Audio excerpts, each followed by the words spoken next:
Welcome to the Living Artist Podcast. I'm your host, Preston M. Smith.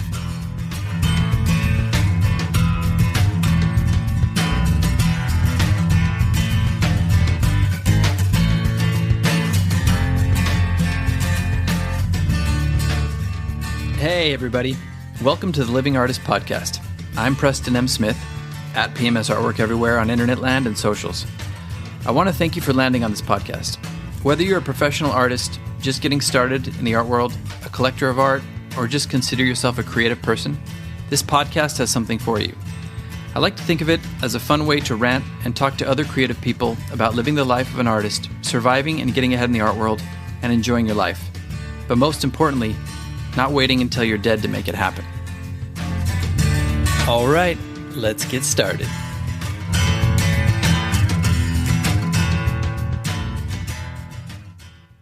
I should have asked if you were ready, but I don't do that. I'm not professional here.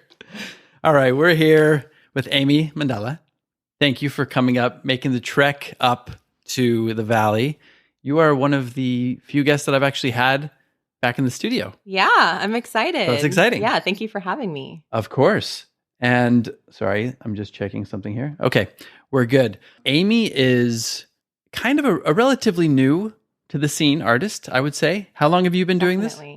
Well, as far as putting my work out in public, I would say about a year and a half. Mm-hmm. Just about a year and a half. I kind of got into drawing, like really into drawing about October of 2019. Yes. So, and then I started an Instagram for it in February 2020. So, and then just kind of all. And you got into it at a good time with the pandemic. So you're like, okay, and now I have time to draw. Aimee is a very busy person. Yes. I'm a busy person, so I know one when I see one. And you even beat me. I don't even like to say that. In your busyness, you are a COO of an architectural firm, correct? Uh-huh. Yes. That's amazing. We're going to get into all that, but Aimee's also, she's got a new studio. She's got 2 kids. She's like all over the art scene, all over Los Angeles. So do you want to just jump in and get started with like an origin story? Tell us how you kind of started out. I know you had some beginnings where you were interested in art and how that led to where you are today. So you can take as long as you want. You can start where you want. Sure. Well, I was born and raised in Long Beach. I mean, is that how LBC. Origin we're getting? Yeah, I don't. Sorry, I got to stop you. Did you see Aimee curated like an all women's show at ShockBoxx? And I put in the comments. It was really dumb, but I was like, so much drama in the LBC. It's kind of hard being aimed to the double E. And I think one person caught it. I'm really sad I missed that. You missed comment. it? Oh, yeah. Well, we can use it. We can put it in the show notes. That's some gold right there. Yeah. So anyway. Yeah. So grew up in Long Beach. I have 3 siblings. I have 2 brothers and a sister. I'm the baby of the family. Oh, nice. But yeah, probably a huge part of my kind of upbringing was my father's an architect, and and my mom was a stay-at-home mom, and took care of us and stuff. But I feel like with my dad being in that industry, I've always had some connection to that and just kind of, art in general. And that stems back 4 generations. So I have, a deep history in architecture. Are all of those generations in the United States? Pretty much. Okay. Yeah, pretty much. So, but we are. My family's from Ireland, so we made their way over. Ireland. Yeah. Welcome. Another good Irish lass. Yeah. I thought it was Italian. No, that's actually my married name. Oh, gotcha. Yeah, my maiden name is of McMahon. course. Dur. Okay. So that makes sense. Yeah. So you're like full-blown Irish? Totally. Yeah, like really, really Irish. Like really, really Irish. Yeah. Okay, yeah. cool. So I'm about half Irish. I'm a mutt, but like that's the biggest part of me. Yeah. Have you been to Ireland? I haven't been yet. Gotta no, go? I want to go. Yeah, we'll talk about that off. But but sorry, continue. I keep interrupting you. So basically, I never really wanted to be an architect, but I always was surrounded by that environment. Dinner talks at the table were about design or figuring out a problem or whatever. And my sister's an architect, my brother's an engineer. So it's very much like, just a part of my upbringing. But I was always really into writing. Mm-hmm. So I started writing letters when I was like 7 years old. I had a friend that I played soccer with that she like wrote me a letter. Both of our names are Aimee, and she spelled it the same way, which is like wow. very unique. That is unique. So I was like, okay, so we're best friends. Yeah, exactly. And she like wrote me a letter, and then I just was like, wow, that's so cool. Like, and so I just started like writing letters to everybody I knew. Like if I met you and I liked you, I'd be like, okay, what's your address? Really? Yeah. And I'd write like 10 letters a day. Oh, wow. And I would do that. We're talking by hand. Yeah. Yeah. Nice. I'm starting to see where the drawing comes from. Okay. Yeah. So, from very early age, I was very happy just being in my own little bubble, writing or doodling. So whether it was writing or, kind of doodling and stuff, there was always that kind of creative energy. And I would much rather do that than like watch TV or anything. So that was kind of my jam. And so I ended up, being a creative writing major in college.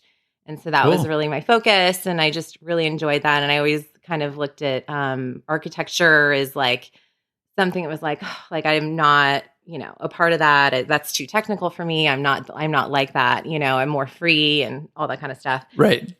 And then after college, I was just kind of like, all right, what am I going to do with the creative writing major? It's like people are like, okay, like, are you going to be a teacher? Are you going to, write for a magazine or a newspaper? And I just didn't want to do any of that. Yeah. So I had to kind of really kind of dig and see like, all right, like what means something to me? Yes. And I did a couple like, I don't want to say odd jobs because they're not odd at all, but they were odd for me. I did like property management for a while. I did medical billing for a while, and then I was just like, none of these like rang true for me, and so I started doing some digging on my family history. And luckily, my family is like insane about documentation. Like we have a family website that has like, I have like old hand renderings from, my great grandfather. I have, birth certificates, old pictures, just like so much history. And I just That's cool. Really, really connected with it.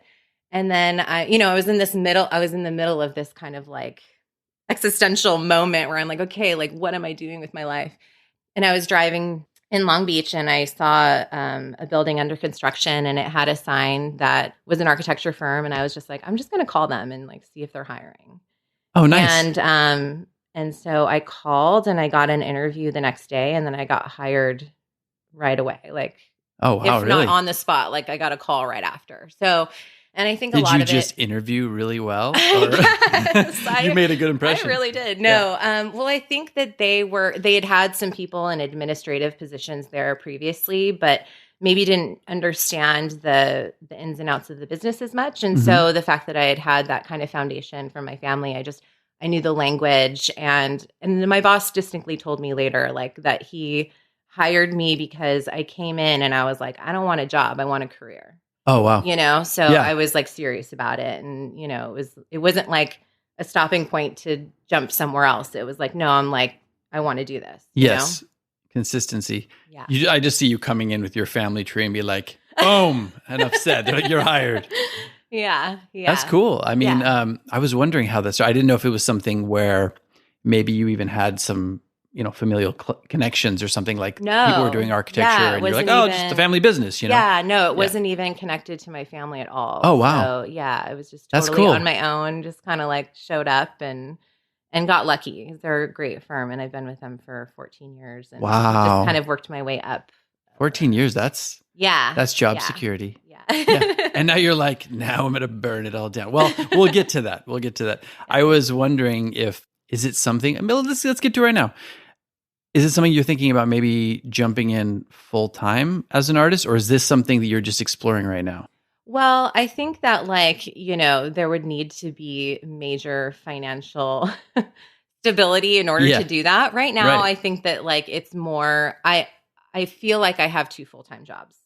Yes. Right now. Yes. Which you're like moonlighting as an artist. Yeah. Seriously, because when I look at you and what you're doing on social media or showing up at shows, you're all over the place. Yeah. You're showing in galleries, across the country.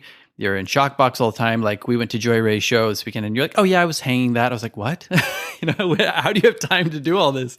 So it's a good balance. I mean, it is a little crazy. I don't sleep as much as I should. Right. But that's kind of how I started. It's like, especially with 2 kids, it's like I, couldn't really do it while they were up because they're, 8 and 4 and they're like, they need attention and it's a lot of activity and you're like running around. Stay in the corner. Mom's drawing. So a lot of times I start drawing after I put them to bed. Okay. And so I would be up until, sometimes. You're like, they're like, Mom, it's 4:00. You're like, just get to bed. It's bedtime. It's bedtime.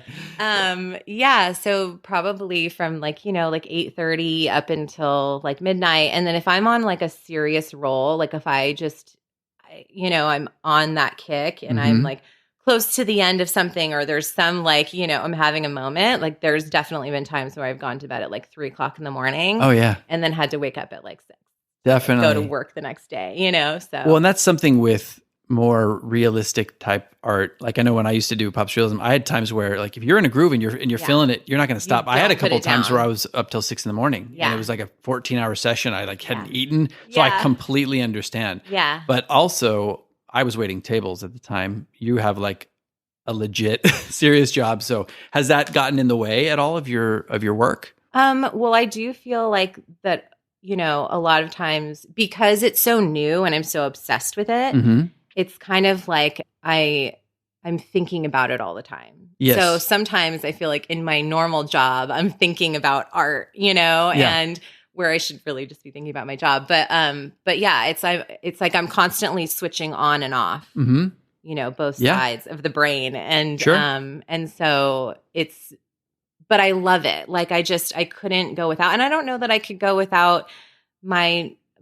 day job. You know what I mean? I feel like they hit 2 different parts of me that are satisfying. Yes. So although it is like, I feel like at one point, I might just burst from like all of the energy that it takes to put in. And like, that's the thing. I do need to like dial it down sometimes and just try to like, sometimes it's hard for me to be away from, creating and making art. 'Cause it's so much a part of me. And it's almost like when I don't do it, I don't know what to do with myself. I'm like, all right, it's 9:00. All right, I'm gonna like, I don't really watch that much TV. Like I watch very little TV. And that's so, good. I just like, that's what I do to kind of like settle my mind, so. Well, and it's cool because it's like always giving you something to look forward to. Yes. I know a lot of people are stuck in their job and it's just like, oh man, I'm in a rut. Like they've got nothing to feel like they have purpose with. Yeah. I mean, I'm sure you feel like you have purpose with your job. You sound like you really like your day job too. Yeah. But it's kind of like something that's always keeping you excited. And that's so important. And because I hated my job. And it was like, if I couldn't have made it as an artist, I would have probably, like seriously, I would have killed myself. I might have. Yeah. I was at that point. And I know a lot of other artists are that way. So it's nice to hear that. That's also part of the reason why I was very interested in hearing your story, because there are a lot of artists. It's not like we're all cut from the same cloth. It's not like everybody's going to, start creating, selling work online, make a living like I do that way, or through a gallery, brick and mortar gallery. Sometimes it's a matter of, maybe it's a side hustle. Maybe it's something that's just a passion project. Maybe it's something that just fulfills you in a certain way. And you can make some income off of it too, some supplemental income. Yeah. So that's why I'm wondering. I mean, and I also don't want to put you on the spot because if anybody from your job is listening, she's quitting her job in 2 months. This is my notice. Yeah, right. Here's your official notice on a podcast. Well, that's cool. I like to hear that. Or did you have something else you were going to finish up about the origin? I just think what struck me with what you were just saying is just, when you are kind of around other people with that passion and drive, like it's just so contagious, you know? And it's just kind of like, I feel like when I surround myself with that, it just revs me up even more. And so I'm just so grateful for the community that, I've found and like feel so lucky to stumble upon and be a part of, because like, I really feel like, a lot of these artists have pushed me, and although like I very much can work in my own little bubble and push myself. And I feel like in the beginning, that's definitely what it was. But then after a while, it became this open dialogue, and it became this collaboration, and not only with other artists, but just also with, some of the work. I mean, a lot of the work that I do is I use reference photos. So those people who took that photo, it becomes an investment for both of us, and it's like, I want to do it justice, and I want them to be proud of it. And they feel, kind of special by, having their work drawn. And so it feels like this great collaboration and just kind of energy, but it just has this like positive feel. So I just really enjoy that. Like community is huge for me. Definitely. And I think it holds you accountable. Like if somebody's investing in you, like, well, this picture is going to be, you can't just turn your back and say, oh yeah, I just didn't do that. I flaked on that. So it's giving you another reason to keep going, which is great. Yeah. And we were talking a little bit, we were talking off mic about this, but we were talking a little bit about the community. I mean, I was saying I was a little jealous of how you came into ShockBoxx and you got these great people around you, because for me, I know that can be very rare as an artist. It can be very isolating. I know times are changing a bit, but like what a great way to get introduced into the art world. Yeah. Right? I mean, it definitely was unexpected. I just because I had never really been a part of the art world. Like I didn't really go to show, like I just didn't feel like that was like something that I was, a part of. Like I wanted to be, and like that looks really cool, but I never felt like I could be a part of it. And it seemed intimidating to me. It is intimidating. Absolutely. It's intimidating for people who are artists. Sure, yeah. Totally. So to be like a part of a community and like not just be a part of it, but just be like scooped up. Like everybody is just like so down to just like share their experiences and, be excited for you and like have ideas of how you could push yourself to grow or just like be supportive of what they see you're doing. Yes. And then also just bounce ideas off each other, has been really so nurturing and incredible, and just, it gives you the confidence to kind of go to some of those bigger galleries in LA and be like, all right, like I have this and, and you've got a support group. Yeah. Which is great. It's not just a support group, but it's also, it's peers. It's people who are pushing you to do better and better work too. Yeah. I found that with ShockBoxx, and it is, from my experience, like 20 years of doing this, it's rare. Like a lot of times it's super competitive, and we've got a really good thing there. How did you meet Mike and ShockBoxx? How did that originally start? Yeah, through Instagram. I think that, so the first show that I had ever applied to, so basically, I had done 3 drawings the end of 2019. And that was like my first, it was like, okay, I'm going to do this. And so I did 3 drawings. And then January 1st, 2020, I was like, you know what? Like, I really like this. I'm going to make it a goal to put my art in a show. Yeah. And so I just was like, okay. So I just started focusing on trying to like refine my craft and, get good at it, because I was so brand new. And then, and so I had applied to one gallery in Long Beach and didn't get in, but I kind of looked at their Instagram and like, okay, who do they follow? Right. And so then I saw ShockBoxx was there. So I was like, all right. So I started following them. And then I didn't really like think too much of it. And then after a while, I think sometime in May, Mike had approached me and asked if I wanted to put any of my stuff on Artsy. And I was kind of like, like I didn't even know what Artsy was. I was like, let me do some research, Well, and also you can't get on Artsy unless you're affiliated with a gallery. Yeah. A lot of artists aren't even on there. Right. So it's a huge opportunity. And I was like, okay. But then I also had kind of like cold feet, because I was like, I don't know like what I'm doing. Like this seems intimidating, but like, cool. Thanks so much. Let me look into it and stuff. And then, and I'd been working towards putting together some pieces to submit for a show there. And so I finally, in like August was like, okay, like I'm down to like put something up. And so I put, one piece up on Artsy. And then later on that month, or I guess in September that year, you guys did the jurying for the 2021 show. Yes. And 2021? Question mark? Yeah. And I submitted my drawing of the Red Wing Billy Boot. Yes. And that got in. And I was like so excited, like just really excited. And then on the fast track, when did you become, so Aimee's also a program artist, which for everybody who hasn't heard the show, program artists are basically the artists that are represented by ShockBoxx Gallery in Hermosa Beach. How quickly did that happen? I can't remember. So in November. November. So, okay. Yeah, November of last year. Oh, wow. Yeah. Yeah. So yeah, fast track for sure. I love it. It's but I great. think it's also like, it's about your talent, but I think it's also a lot has to do with our personalities and how we all are like, show up, right? And like support and are willing to like help. And Definitely. I think that that's a huge part of it. And so Mike is very selective. There's a lot of people who try to get into the program. Sure. And we're still a pretty small group of people, So yeah, you're looking for talent, but you are also looking for people who are going to show up, who are going to bring that energy, who are going to drive the others to kind of up their game. Yeah. So yeah. It's amazing. Yeah. So I kind of came in around the same time. Like Muka came in earlier that year. Yep. And so she was one of the newbies. And then Christina just around the time that I did too. And so we kind of all kind of clumped together and we're like, all right, like we started doing, because it was all pretty pandemic-y at this point. And so we were doing Zoom calls with just the three of us. So we were like, okay, like what's your goals? What do you want to work on?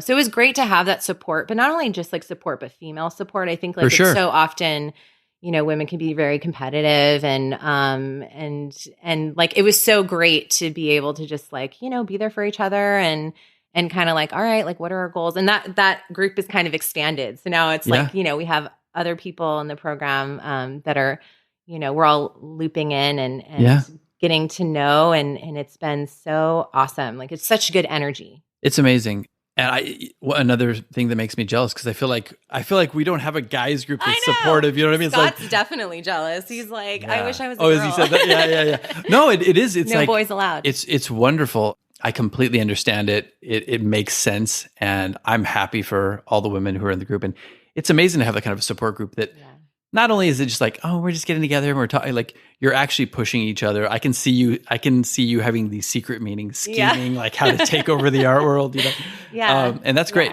It's really cool that you have that. Give me 1 second. Yeah. Okay. So for everybody listening, what kind, we've talked about drawing, but what kind of drawing do you do? Like, what's your subject matter? What kind of sparked your interest in drawing? Yeah. So I use charcoal and graphite, and which sometimes don't always play nice together, but I've somehow figured that out. Yeah. And the subject matter, I started actually, so after years of not doing anything, backtrack.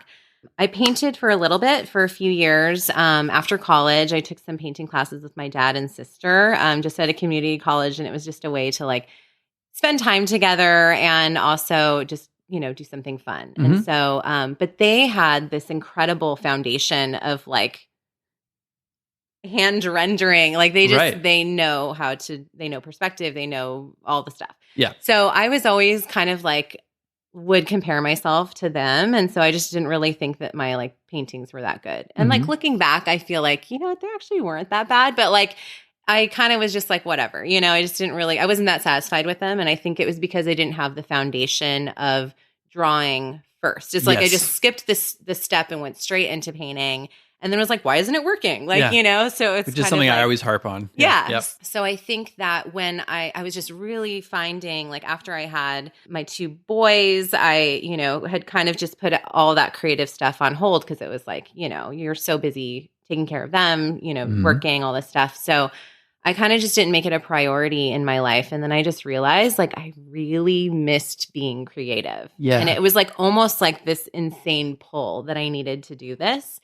And it was kind of interesting. Like I was putting my son to bed, and he was 6 at the time, and we usually would do like books before bed. But for whatever reason, this night we were drawing in a notebook, and I would draw something, and then he would draw it, the same one, and then I drew this pineapple, and he like looked at it, and he's like, "Wow, Mom, like not everybody's mom can draw like you." Nice. And it was just like so sincere. And there was like this sparkle in his eye. And I was just like, wow, like, thanks, bud. Like it was just so sweet. You're and now just my such favorite.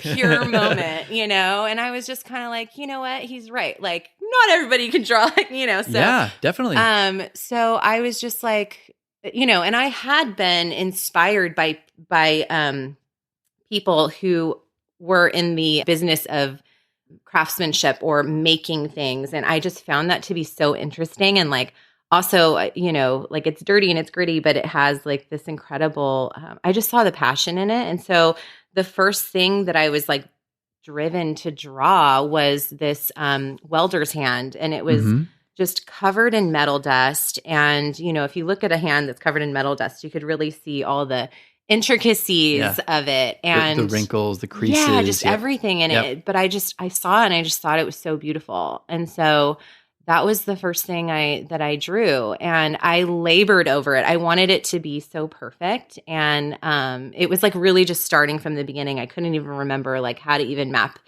it out. And it was just like a huge learning curve. And I remember being so obsessed with like wanting it to be perfect. And I was like texting pictures to my dad and my sister. And I was like, should I put a shadow here? Like it was ridiculous.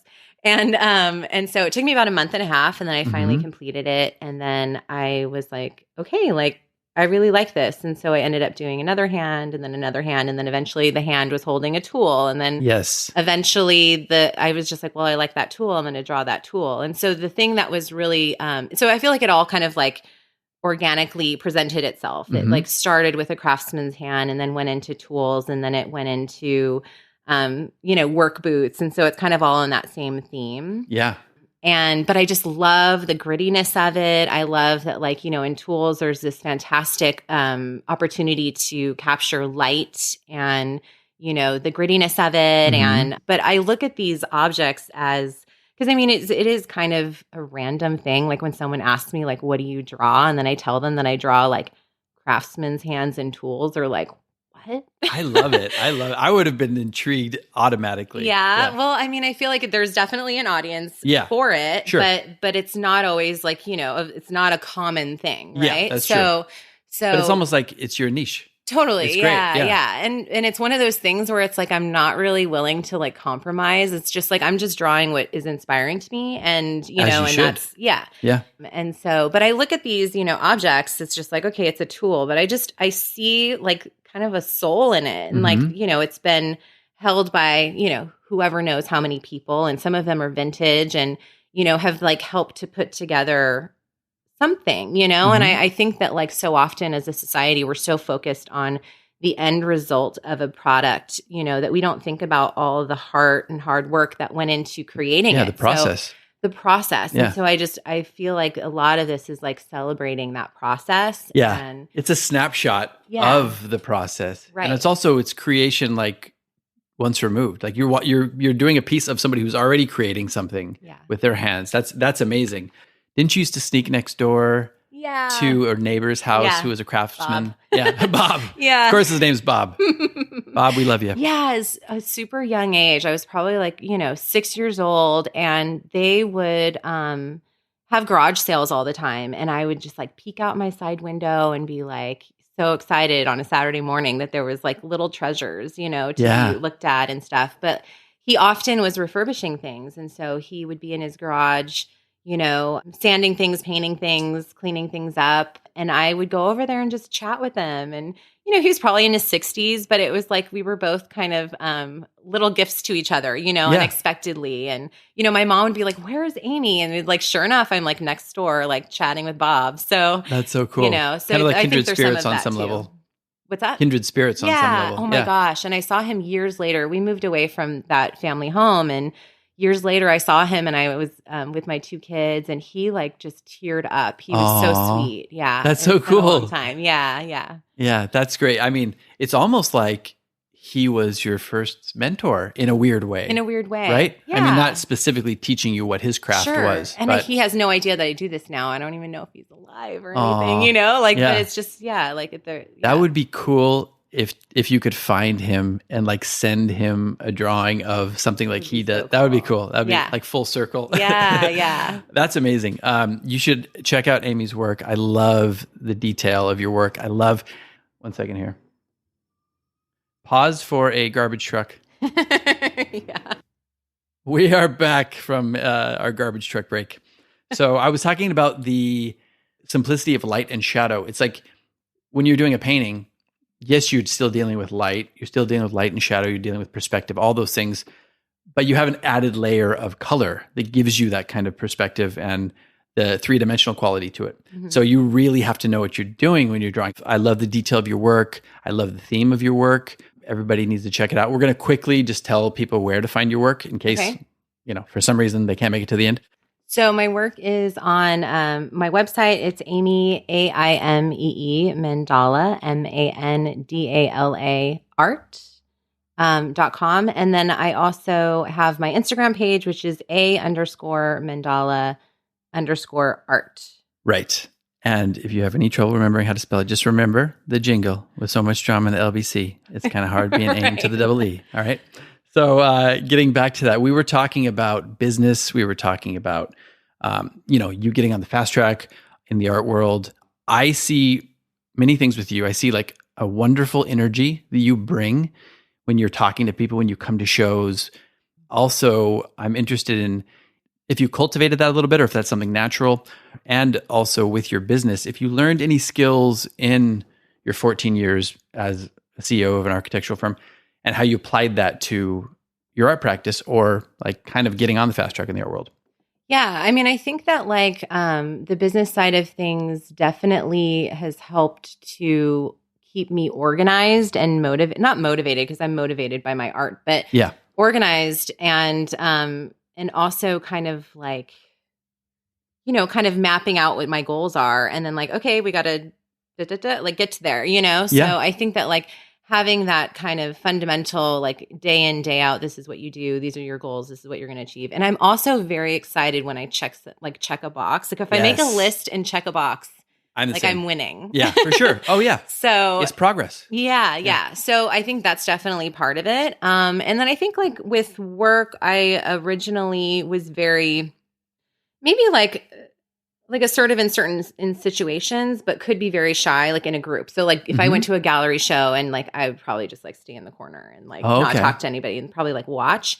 But like, I think that I've over the years have become officers on different boards that have really like pushed me to like do public speaking, networking, all that kind of stuff where it's just kind of like, you know what, like it's actually not that scary. Like it's a little scary, but then you get over it. It's intimidating. Right? A lot of it's mental.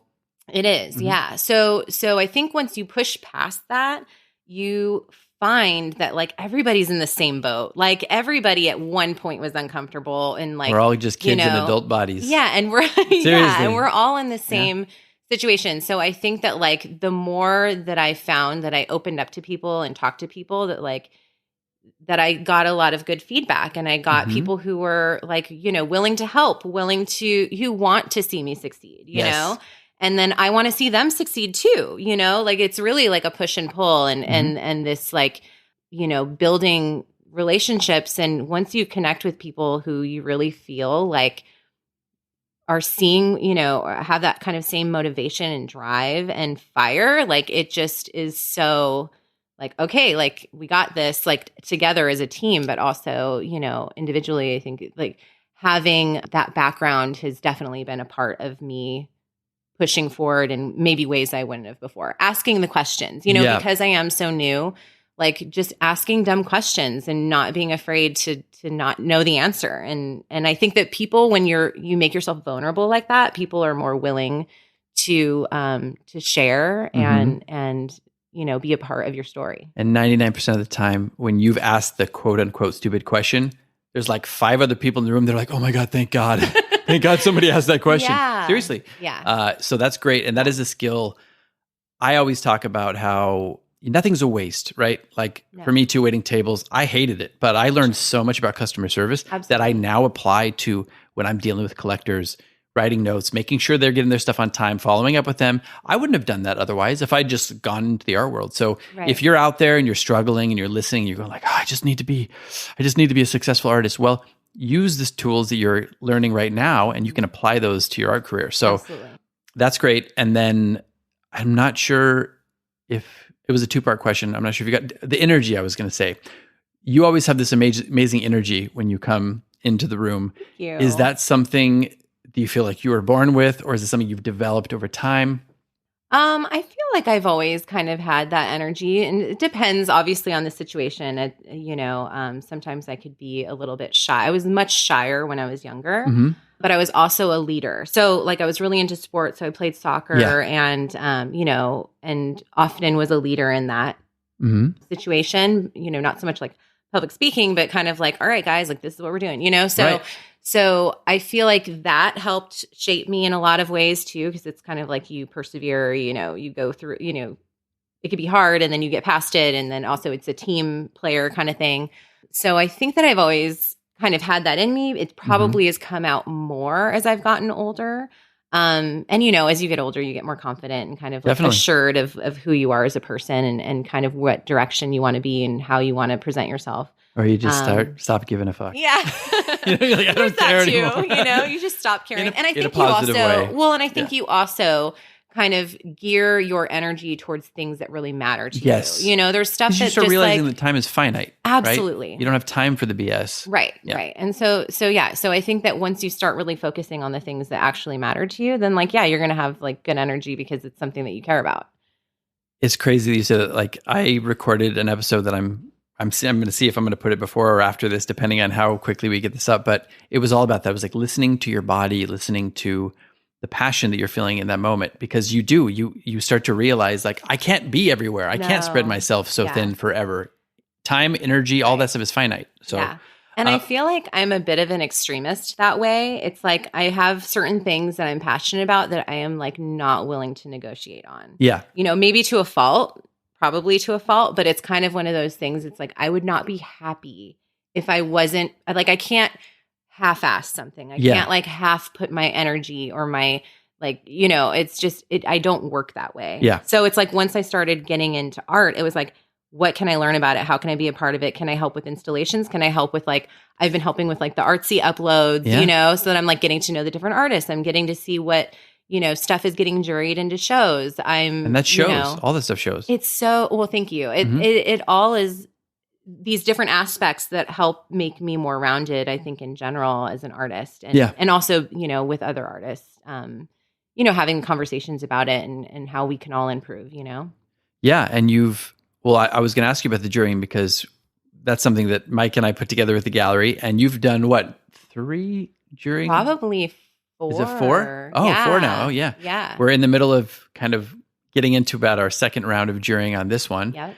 And what has that taught you? I know for a lot of artists who've been doing it for a long time, it's a completely eye-opening experience because it's like, oh, so it's not really just about me and my work, the quality of my work right now. There's so many other factors that are going into it. But oh my gosh. For you, what did you learn? Yeah. Well, I think that, first of all, it's just overwhelming how many submissions you get. And there's some that are great, and then there's some that are horrible. But I would say that more often than not, there's just these great submissions, but maybe they don't really make sense for that particular call. Yeah. And so they don't get in, but it's like, dang, like I wish they were able to get in because I want to see that piece, but it doesn't always speak to what the theme is, So exactly. But I'm always blown away by the quality of work that we get through cafe. Like it's just incredible. Couldn't agree more. And that's an interesting thing for people to hear because I think there's a tendency to get really upset when your work, for some people, that your work didn't get included. Sure. And that's just, or you get bummed out. Yeah, you're disappointed. Yeah. But some people just get flat out angry. And really what you're seeing is that what you're saying and what I'm saying is that your work can be phenomenal. Totally. And like all of the jurors could have wanted to put it in or see it in a different show. It just wasn't right for that show. So don't take it too personally. Just keep working, make sure you're reading, what the theme of the show is, maybe even research who the jurors are, what their sensibilities are. And that can take you a long way. I wanted to ask, so Aimee's got her first solo show coming up. Yeah. So where is this? Okay. When is it? Yep. How can people see it? When? So it's at Studio 347 and it's in San Pedro. Mm-hmm. And the opening night is the first Thursdays. So it's November 4th at 5 o'clock. Okay. And so I'm super excited. It's San Pedro, which is really close to Long Beach. So it's like just over the bridge for, some of my hometown people. Yes. And close enough to my Hermosa, LA people. Hopefully you guys can make it too. But yeah, so I'm really excited. It's going to be really focused on all of my craftsman work. And yeah, I'm like overwhelmed by the opportunity. That's really cool. Yeah. And so it blows my mind, really, honestly, to think about it. Because it's like I had one piece, the first piece ever in a show in October of last year. And now it's 1 year later and I have a solo show. And so that's amazing. Mind-boggling and exciting. And just like, I'm so humbled and grateful. Are you nervous at all? No. No. I'm going to kill this shit. Yeah, I'm totally nervous. Yeah. And that's normal. That's good. Yeah. I am just hoping, like, I have it all, like, you can't, I'm like ready to like, can I just start installing right now, like a month ahead of time? But no, you have like a few days to install and you just hope it all works out. So it's just the planning that goes into that. I'm, getting through. I have a bunch of stuff at the framers right now. And cool. Yeah, so it'll be exciting. I'm hoping to pull it off, and I hope people can come and enjoy the work. I'm sure you'll pull it off. I mean, the quality of the work is there, so that's it. You're going to be there. You've got a great energy, so that'll be fun. So check out the show November 4th. Did you say that was a Thursday? Yeah. Okay, Thursday. I hope I can make it. So the only thing is, I might have to help some family move some stuff. So. But really, family first before me. I know. But I will do my best to be there for sure. Yeah, thank you. And how long is it? How long is it up? It'll be up for a month. Okay, a month. Yeah. Okay. So if not, like by appointment, or I might host some open hours on the weekend or something. Okay, like that. Great. So Perfect. That's perfect. And then also, I wanted to talk about some of the other shows that you've gotten your work into. I know you were showing with another program artist, Mike Voss, weren't you in, was it Kansas City? Kansas City, okay. Yeah. Tell us about some of these shows. Yeah, that's super exciting. So again, through Cafe, I just applied to some different shows, and there was one, I had seen that Mike Voss, who's a fellow program artist and charcoal artist, although he is like a Renaissance man with all the stuff that he does, is really incredible. He's got like a factory in his place. It's true. I'm like, what are you doing now? Where's this space? But so he had a piece in the Kansas City. It's Jones Gallery in Kansas City. Mm-hmm. And he's like, you should apply. They have something next month. And so I was like, okay. And I did. And I'm so glad because it's in this historic building and it has like, rustic walls. It's like exposed brick and, concrete and everything. And so my work just really shows so nicely there. You know, it's like, there's nothing like a gritty hand on a gritty wall, hand on a gritty wall. But it's been fantastic. And although I haven't actually made it out there to see the show in person, David, who is the gallerist there, is fantastic about always sending me really good pictures of it. Oh, that's awesome. I'm able to at least see it and in its element and share it and stuff. And so that's been really nice. And you're getting exposure to different people, different potential collectors. That's great. Absolutely. And then I got several pieces in the same show that you were in over at BG. BG, yes. Yeah, and that's actually the first time I met you and the first in person opening. I know. Crazy, right? So that was really exciting. That was fun. BG's a good gallery. It's a really good gallery. And it's in Bergamont, station, which is a really well-known, art hub. Yeah, in Santa Monica. So that was really exciting. Yeah, so I think you said something like 28 pieces in shows since you started? Yeah, so I've had like 28 pieces and 21 shows in 8 different galleries in the last year. Oh, that's it. And I'm like, See, this is how you do it. I had to put together my artist CV, so that's why I know this information. But but and it's just like, hey, like that's pretty cool. That's it's awesome. exciting. It's exciting. It's amazing what you can accomplish, right? Yeah. I'm always telling people to take stock, to take a moment to step back and go, okay, what have I done? What have I accomplished? Right. And just in such a short amount of time to see that you've been in that many shows, curated a show. We're going to talk about the next.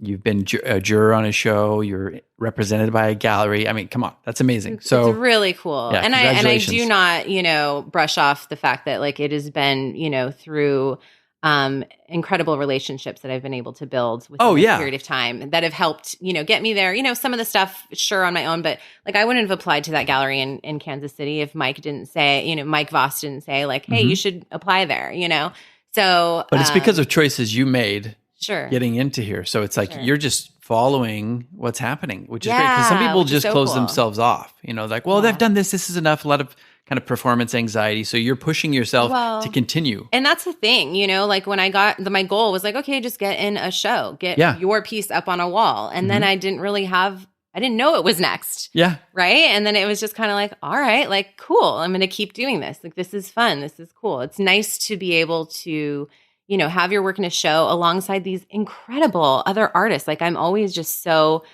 humbled and blown away by the quality of work that is, I'm surrounded by and lucky to be next to. Yeah, that's awesome. I wanted to ask you something quickly that just popped into my head about your process of drawing. Is it something, because I remember doing really detailed drawings in the past, and I remember just kind of your mind it's almost a meditative process. What is the process like for you? Are you like, is your mind going a mile a minute, or are you just blank, getting into a flow state? How is it for you? I think it's more getting into a flow state, and that's like a special spot, It like is. There's different stages for sure. In the beginning when I'm mapping things out, it's obviously I'm thinking more technically of how I'm going to make this all work, how am I going to get everything lined up. And the thing that's kind of exciting is that in the beginning, I always put out guidelines, to kind of measure my pieces, and then I would take a ruler and then measure everything and then make sure it all lines up. But more recently, I've been able to do it where I put the guidelines down and then I don't have to measure anymore. I'm able to eyeball it more, which I was like, all right, okay. Like, it's just exciting to get, to that next level. And maybe eventually I won't need the guidelines, we'll see. But so that part is a little bit more, brain working technical. And then I'd say, once I start getting into the detail work, where I'm like, pulling charcoal off the page, with like erasers and kind of like getting in those like little tiny scratch marks or details. And that's when I get lost and just, it becomes a flow. It is. And meditative state, like you said. Time disappears. Gone. Yeah, absolutely. That's an amazing. Which is like an incredible thing. So I think that when you hit that sweet spot, it's like you can't stop because it's like this is where it's at right here. You know? It's almost like you disappear. Yeah. And which, but there are certain times where, where I'm doing the technical work where I get like my brain is going to explode because it's, I'm getting lost. And like the other day I was working on laces. I don't know if you'd seen that, but I was working on shoelaces. And I was just like, my mind was getting tangled in these laces, and I was like, okay, how do I get out of this? And it's like, you work through it. And like, definitely when there's a challenge, there's always like more reward at the end when it turns out like somewhat satisfactory. But I will say that, going through that process and when you do hit those kind of like aha moments, it's just like feels good. And you're just kind of flowing at that point. And I love hearing you talk about like getting off the grid, because I remember that too, like going to drawing classes, like mapping things out, even doing like the grid, the squares and all that stuff. And then getting to a point where I was like just freeform drawing with a paintbrush on canvas and stuff. It's so exciting to feel those different stages too. Totally. That makes me excited to listen to you talk about that. Yeah, definitely. That's awesome. We were just talking a little bit about almost like a palette cleanser, how you kind of take a break from that detail work. Tell us a little bit about that. Yeah. So, randomly, I normally work off these reference photos, but then kind of this one time I was out on a walk, and I always love the idea of like going on a night walk, but as a woman, like it's not exactly like totally safe. Right. So I wouldn't, but this one night, Aimee is a badass, so watch out. Don't mess, guys. So this one evening, it was like, kind of around sunset, I took a walk, and it just like, I felt like so freeing. And it was like, I took that. So I was like so happy in this moment. And I took this photo, and it was like the trees and, some stuff down the road. And when I looked at it later, it was all kind of like blurred down. Like all of the lines were just kind of blurred down. And I looked at it and I was just like, immediately felt like I needed to paint it. And cool. And it was like literally that night, I was like, okay, that's what I'm painting tonight, which is completely opposite of what I normally do. I have very much a plan usually of what I'm working on. And so that was like, okay, putting aside the plan, and I need to do this. And so I hate the term muse, but it's kind of like that. It's like following the muse, Yeah, absolutely. I was like completely just inspired by it. And so I just like looked at it and was just so happy. And so I thought, okay, like I need to paint this, but I don't even have any paints like available to me. Like, I had some, but they're so old. They're probably all cracked and, Right. so I was like, all right, I'm going to, do a study. So I did a study in charcoal, and I couldn't tell if it was good or not. Like because I'm just not used to working in that style. And I was like, does this suck? Like, I don't know. But I didn't care because I loved it. Like, right. There was like a mood to it. There was like a feeling that I, whether it was just me seeing it or anyone else, but I was so connected to it. Mm-hmm. So that was kind of like my first of that kind of drawing. And later on, I ended up putting it in the all-female show that I curated, and it sold. And I remember this piece. I was picturing it right away. Yeah, and it sold. And I was like, like other people connect with that too. That's cool, And actually it was sold to Amber Larks, who I adore, who lives up in Seattle, who I think she actually just moved down to LA. So I'm hoping to see her soon. But shout out to Amber. Yeah. So I was it kind of gave me this confidence of kind of like, all right, like let's just kind of start doing that. Like let's explore that a little bit. Yes. And the thing that I liked about it was that it was just so freeing. And when my other work is so technical, and even though there are those moments where you're kind of just in this flow, there's still an end goal of like, this is what you want it to look like. And, Definitely. And yes, I have my style in there and everything, but it generally is, you're trying to make it look like this. Mm-hmm. And so it was so nice to to break away from that and play.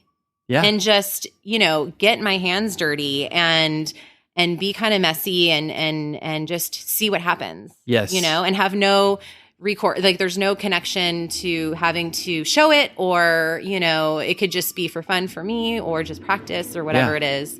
And there is the trash truck. Yeah. Aimee and I decided to do this on trash day, so you're going to have to bear with us for Nothing like one Monday. second. Nothing like a little trash. Well, we were talking about the grittiness, right? Yeah, this will be the grittiness. theme. We like it. Yes, okay. trash. We planned this, everybody.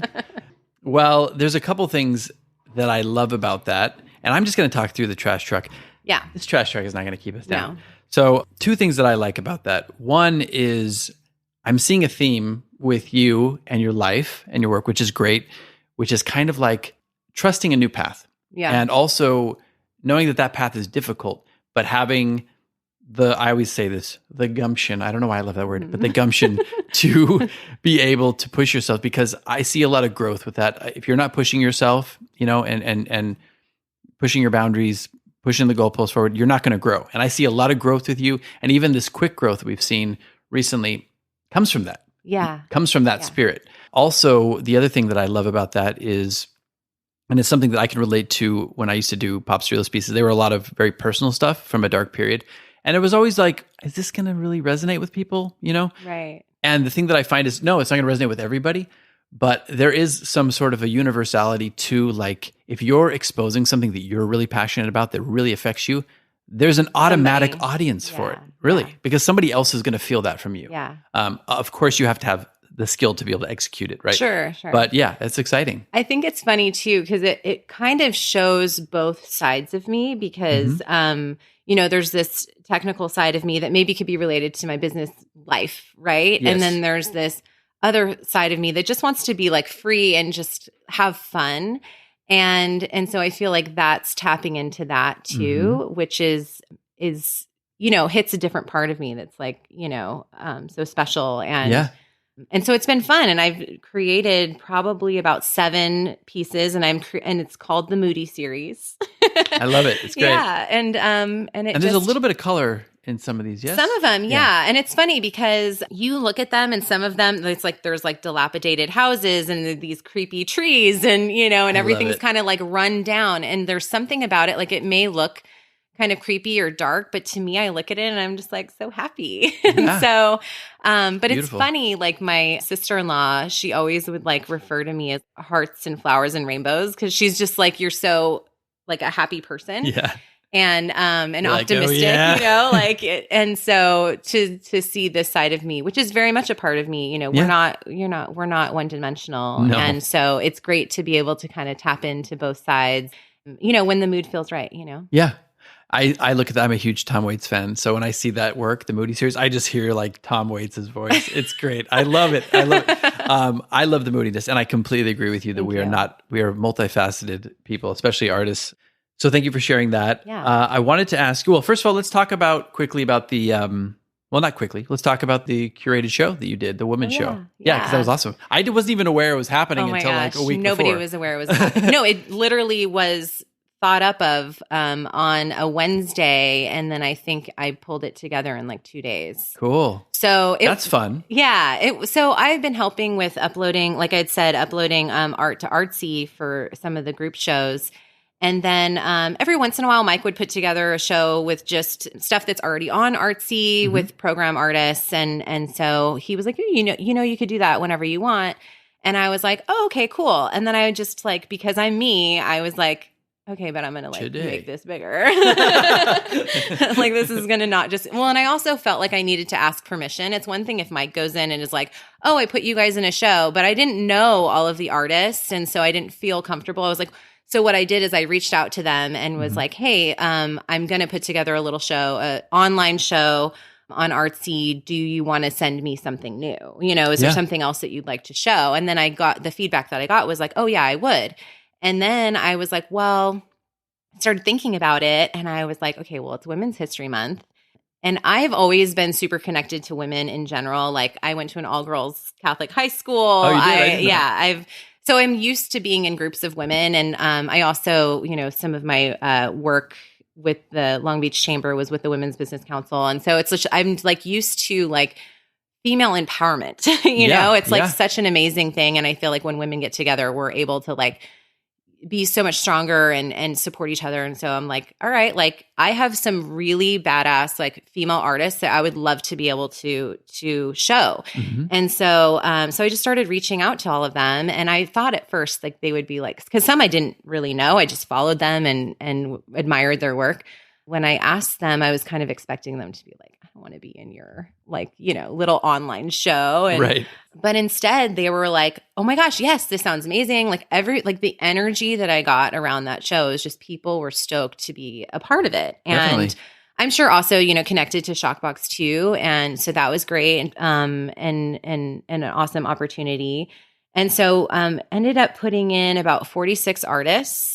Oh yeah, that's right. Yeah, and so it was actually pretty big. That's amazing. Yeah, so it was nice and nice to give that many women this opportunity as well. Yeah. And so the name of the show was called Hot Damn. Hot Damn. Hot Damn. So I think it was kind of like, you know, it's an unexpected surprise, right? And so, but also like we're like movers and shakers, right? Definitely. So it was great to kind of have all these women come together. And the initial plan was not to have a Zoom talk, but then everyone was like, okay, but are we going to have a Zoom talk? And so then we ended up having a Zoom talk, which was great. You know, it was a nice opportunity for everybody to talk about their work. Yeah, I was there. It was great. It was wonderful. Yeah. I mean, it just seemed like it had so much force behind it. It was like, well, yeah, we're doing this. So much positive energy. Yeah. And I was just really impressed by, you know, what people brought to the table. So yes. And I was so, you know, grateful for the opportunity too. Like, you know, it's amazing. Who am I to curate a show? But it was fun. It was super fun. You're Aimee Mandala.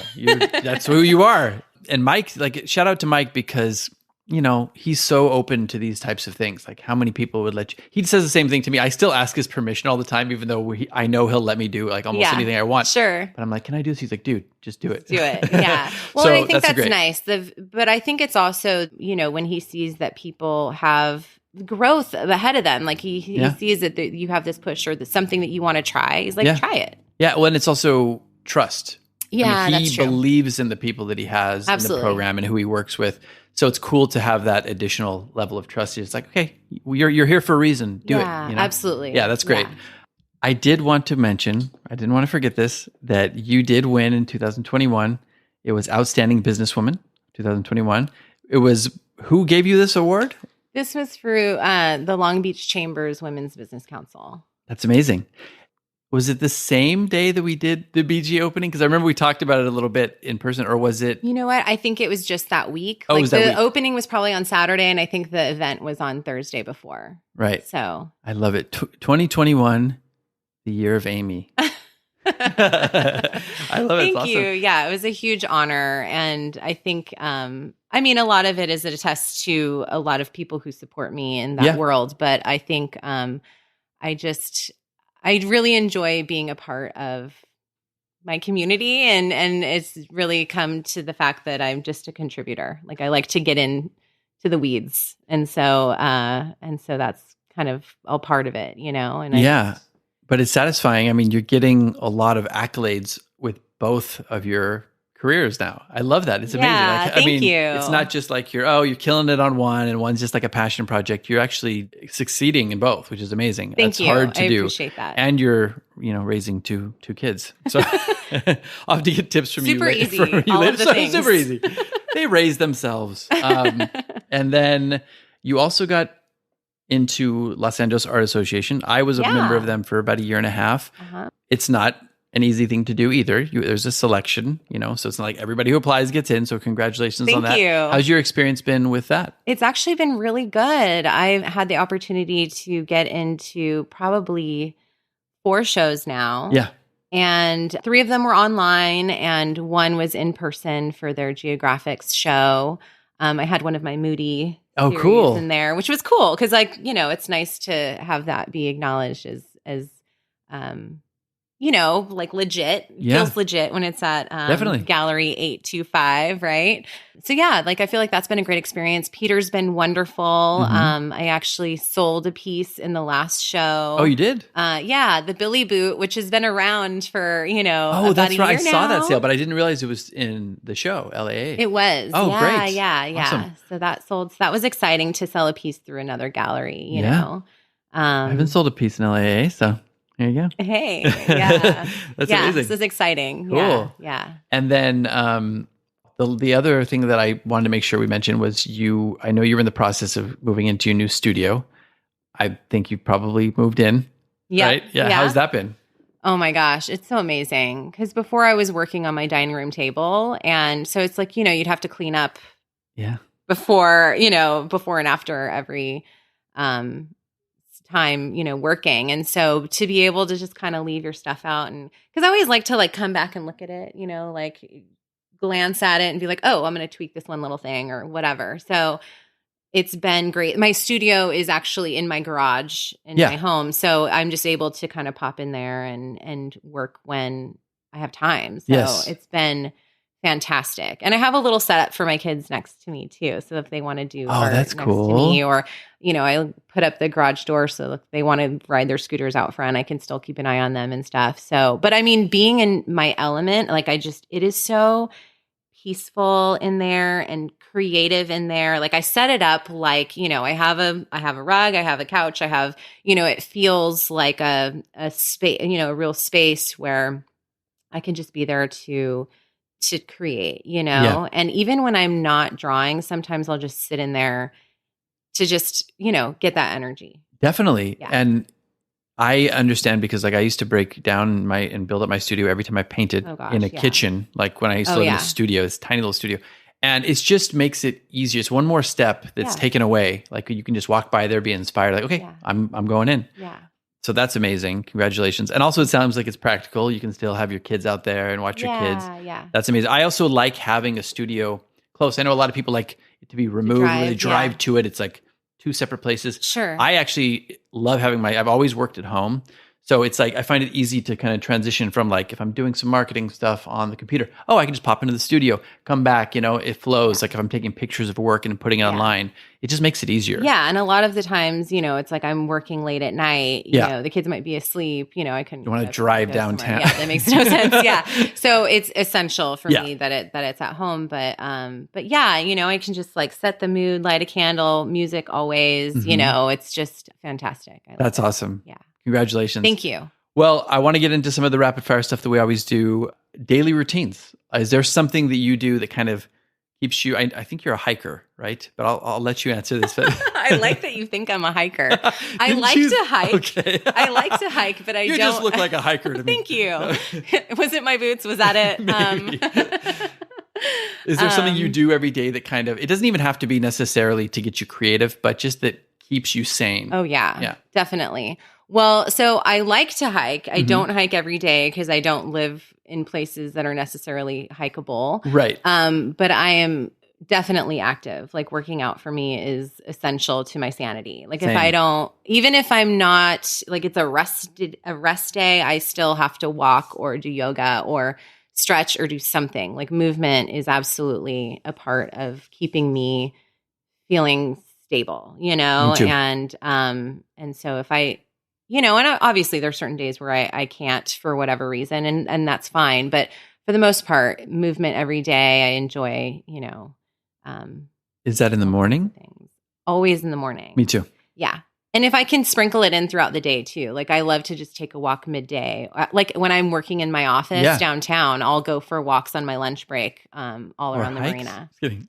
What'd you say? Or hikes. Or hikes. I'm trying to get the hike in there, I do like a good hike, I like to get a hike every now and then. Yeah. Well, that's cool. I definitely agree with that. Also, it's not only does it keep you sane, right? I mean, it's just for me, like I can fall into a state of depression if I'm not moving, at least a few times a week. But also it's like a meditative process. Sure. I think sometimes when you're moving, ideas can come to you. It's like whatever quiets that brain and allows things to come in through like a different, opening. I'm all for. Absolutely. We talk about superpowers here because I always think of artists as superheroes. Is there something that you do or you have a go-to that gets you creating? Like if you're having a block or maybe not a block, maybe you're just not feeling it. Is there something that gets you going? I think honestly, and this may not feel like a superpower, but I think it's just like determination. Like I'm very, very persistent. Yes. So, and routine, and so it's like, even if I'm not feeling it, like I told you earlier, like I don't know what to do with myself if I'm not drawing at a certain time of day. Yeah. And so I almost just kind of feel like even when I'm not in the mood, I will go in there and start doing something. Yes. And like whether, if I get into it or not, but I usually do. I'm at this state right now where I'm I think because it's so new and exciting that I'm just kind of like go, go, go. And so it's very unusual for me to not be excited about it. And, if I'm not, or if I'm just tired, really, that would be like what the reason for me not to do it. I just sometimes just sit in there, or like I said, I could do some of those like more moody series works where it doesn't have to be perfect. And it's a little bit looser and a little bit more about feeling and all of that. Yeah. Trusting kind of what's going on inside. But also, I've talked about this a lot. Some artists disagree, but I think sometimes just getting in there. Totally. And just starting some movement, whether you just start drawing or doodling, whatever, it sparks something in your brain. And then I think also like very often, we say like, oh, we have a creative block. And just saying that is a block. You're putting it out there. Yeah. Like you just can't. You just have to do. Like I just really believe that like, and even if you throw some stuff together and you hate it, you're still moving past it. Definitely. You're still, you're still creating, you're still learning. And sometimes when you have mistakes or things that you don't like, you learn from those too. So, or you use them. Use them. Yeah. That's one of the biggest things for me that I'm so excited about in recent years is I've had so many paintings where I'm like, this is like I had a preconceived notion of what I was going to paint. Yeah. And then I start doing it. I'm like, it's just not working. But I'm stubborn enough, it sounds like you are too, that I just push through it and I start to trust where it's headed. And most of the time they become my favorite paintings. Yeah. And if I would have just given up on them, not trusted that I would be able to get there. Right. It just would have been not wasted time, but you know what I'm saying. Did you see my self-portrait? I'm not sure if I did. Okay. I'll have to show you because I don't know, for some reason, because I had a lot of changes this year. Yeah. And I just kind of felt like, and a long, long time ago, I kind of mapped out doing this self-portrait and then I was just kind of like, whatever. And so I thought, you know what, it's kind of a good time to go back to it. And there's something about doing a self-portrait that is like so incredibly uncomfortable. I mean, you're really, really looking at the intricacies of yourself, both on the inside and on the outside and like how you're portraying yourself and also your work. And so I went about it like I would a normal technical drawing and, had all my guidelines, everything measured, but it was so flat. And man, I respect people who could do portraits so much because it is a beautiful craft, and just to be able to bring the life to a face, right? And so it was bad. And for me, I'm just like, oh, this is not cool. Like I can't get past to like this sucking. And so it was so flat and lifeless. And so I just kind of had it was like no skin in the game anymore, right? Because I was just like, it doesn't matter if I fuck this up. Like I just stopped trying to make it look so much like me and just started to like throw color down, which I don't usually work in color, right? I'm usually like in charcoal and stuff. But I was like, I had this idea that I wanted to put some color in there. I didn't really know how. And so I was just like, whatever. And so I just started throwing down charcoal pastels and like blending stuff all over. And it's honestly one of my favorite pieces. It is like so strangely fun. Yeah. And like, it doesn't look like me, but it's a self-portrait, guys. Yeah. It's like, but it was just so freeing and empowering in some way. And, and I went and got it framed. I was awesome. Like, I'm getting this framed and it's going up in my house and I have it up in my bedroom. And it makes me so happy. And it's also a moment in time capture. Sure. And it's like, it's self-trust for it. And you were listening to something like it was almost like it was meant to go in that direction. Totally. And if you had not listened to your instincts or whatever it was, the drive, it would have just been a failed piece. Right. And I'm hoping to kind of incorporate that into future pieces. One coming up very soon, actually. So hello. Yeah. All right, cool. Teaser. I'm excited. Teaser. I love it. And I encourage you to look at Aimee's Instagram because she's posting every day and she's got a lot of like behind the scenes stuff, great stories. I heard a rumor she will be getting into reels more. Oh, I don't know. I'm going to put that out there. We'll Accountability. See. So look for, okay. Well, maybe not reels, but we were talking about that. Yeah. But her Instagram is wonderful. So check out all that. I want to see this. Where can I see the self-portrait? It's posted on my Instagram page. Yeah. Oh, wow. How did I miss this? I check out your site every day. I'm sure you liked it or something. I don't know. I did. Okay. I'm going to go back and look at it. Okay. Well, I'll send it to you. Yeah, you'll check it out. I want to show you off when we're done. I want to show you like, it reminded me of something that happened with me with a self-portrait. I'll show you when we're done. But yeah. A lot of people push back on this one, but I talk about biggest failures. It doesn't have to be failure in the conventional sense, but something that you were trying to achieve that you didn't and you learned something from it. Does something come to mind?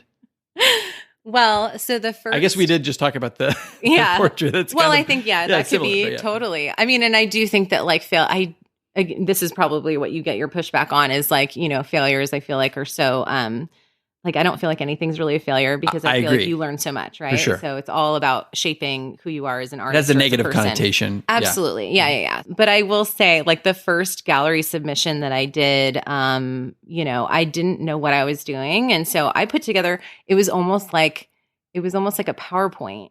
Because I'm so used to like working in the business world, right? And so I'm like, this translates, right? Like, here's who I am. Like, this is my work. But it was all in PDF. And they're like, yeah, man, we just want like some JPEGs of your work. Like, it's just like. I feel like that could have gone either way, though. It was entirely too thorough is my problem. Yeah.